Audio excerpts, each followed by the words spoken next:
was probably one of the first women's basketball players I really grew up idolizing and really like knowing.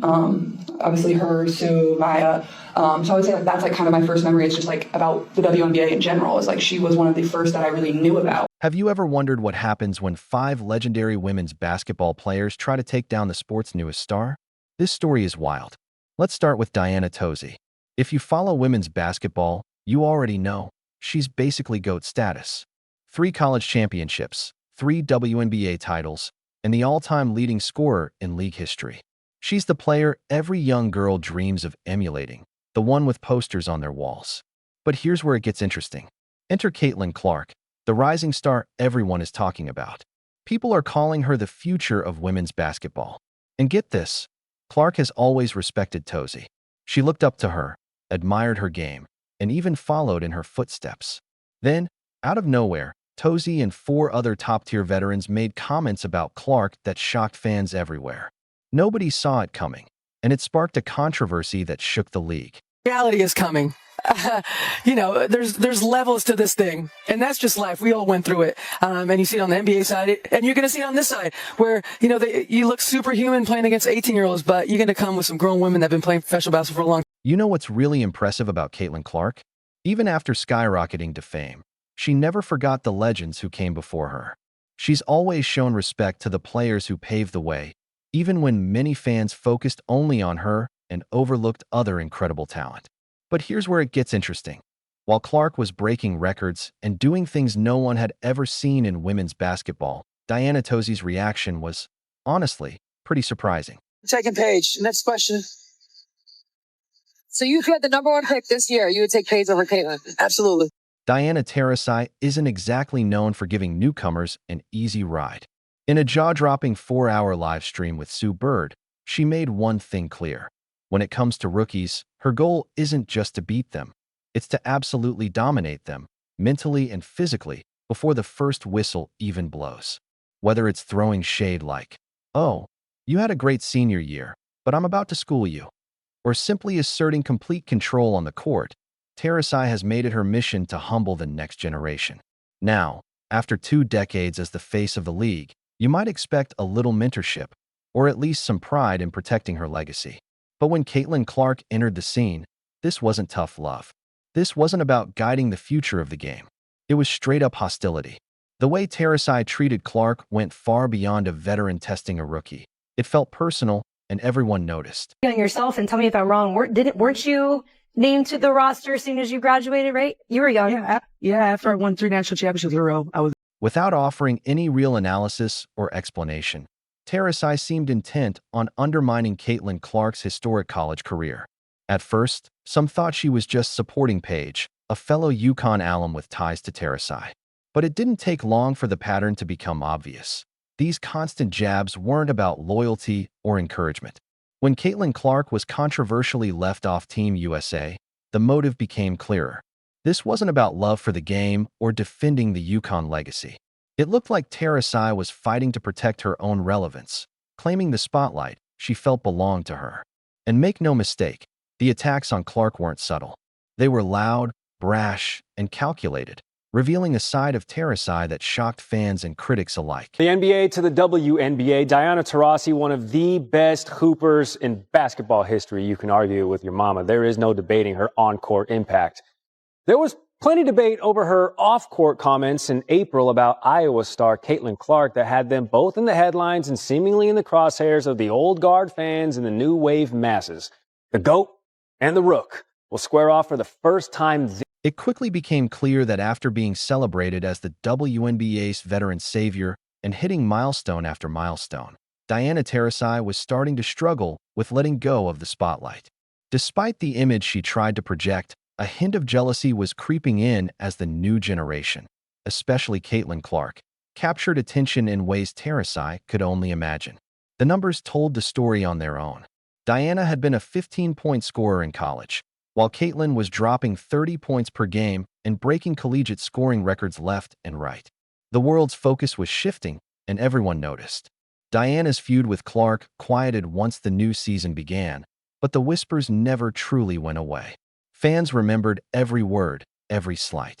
All eyes were now on one date, June 30th, when the Indiana Fever would face the Phoenix Mercury.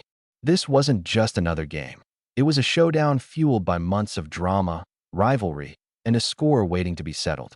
Around the league.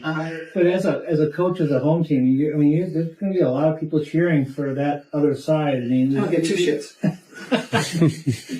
how about one? Not even 1 shit. The arena was electric, packed with over 17,000 fans who ignored weather warnings just to witness the hottest showdown in basketball that day.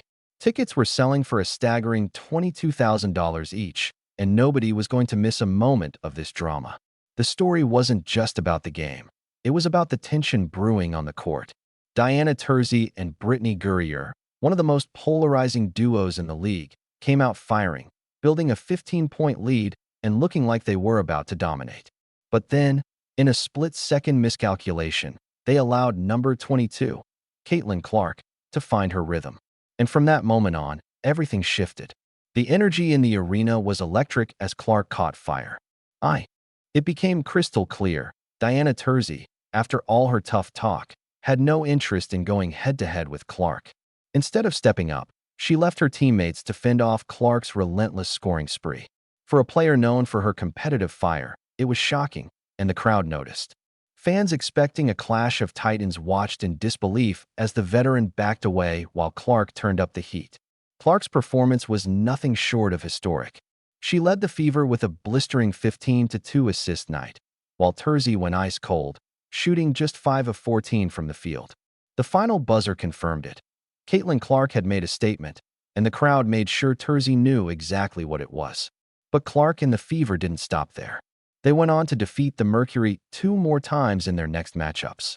Clark's jaw-dropping stat lines, 20 points, 13 assists, 6 rebounds in one game, followed by 29 points, 10 assists, and 5 rebounds in the next, weren't just wins, they were statements. She took a team that had been the league's laughingstock a year ago and led them to a clean sweep over the player many still consider the greatest of all time.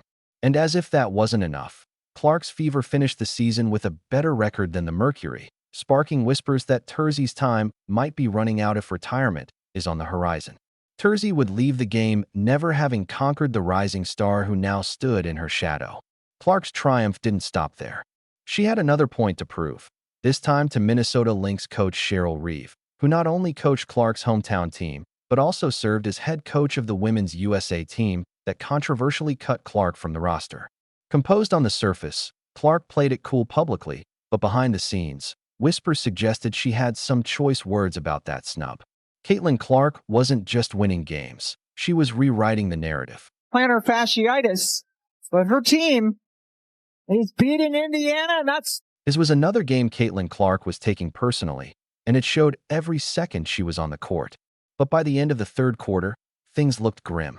The Lynx had dominated early, holding Clark to a frustrating 3-4, 9 shooting and forcing 4 turnovers in the first half. The third quarter wasn't much better. Clark went 0-4-5 with 2 more turnovers, and the Lynx's second-best defense in the league was locking her down. They weren't just playing defense. They looked like a pack of predators ready to finish the job. A 7-point deficit at the start of the fourth quarter made it seem like Clark was headed for a rare, humbling defeat. But then, something shifted. A spark ignited. Caitlin Clark took over, turning the Target Center into her personal arena. She led a furious fourth-quarter rally, daring the 1-seed Lynx to stop her. The crowd roared, fully packed, the most electric atmosphere the arena had seen since the Western Conference Finals. Even on a night when her shot wasn't falling, Clark found ways to make an impact. She delivered clutch passes, key defensive stops, and ignited her team with energy and leadership. The Lynx, favorites to win, were left stunned. Coach Cheryl Reeve could do nothing but watch, and ultimately nod in respect, as Clark's relentless effort carried Indiana to a shocking upset. Come to see, right? So when the Wolves sell tickets, there are certain games that they know people are going to come watch certain players. And Caitlin Clark and some of the other rookies give us that. Obviously, Caitlin, being the headliner. Cheryl Reeve might have her doubts about Caitlin Clark's rising star power, but there's no question she knows the game inside and out. Unfortunately, the same can't be said for ESPN's Molly Kay. Known for her off-base comments over the years, Molly has become a lightning rod for ridicule. Anyone who's watched First Take for more than 15 minutes knows exactly why. And let's be clear, it's not about gender. It's about credibility. When it comes to actual basketball analysis, her insights often leave viewers scratching their heads, wondering how someone with such a limited grasp of the game has maintained a spotlight for so long. If you're enjoying this breakdown, make sure to hit that like button and subscribe to the channel. There's so much more coming, and the next part of this story will be dropping soon. You don't want to miss it. Stay tuned. Sit out. You can't get around our system. How do you know it's that deep? Maybe they just didn't like the offer. You can't get around. Oh, that's your opinion. This one is mine. You can't get around our system. All I gotta say is she's lucky this UConn team isn't healthy. And that's a true statement. That's not. That's wrong, Molly. Monica? That's wrong, Molly. Molly, like it's 5 excuses. top players, It's am I excuses, right? Molly. If Paige Beckerson basically missed 2 seasons, I don't know if we'd be talking about Caitlin Clark the way we are now. And that's facts, and to that point, it was the two of them. I said that the other day. Well, I said that the other day. I was out of the country. I'm just saying, don't bring up now that they completed.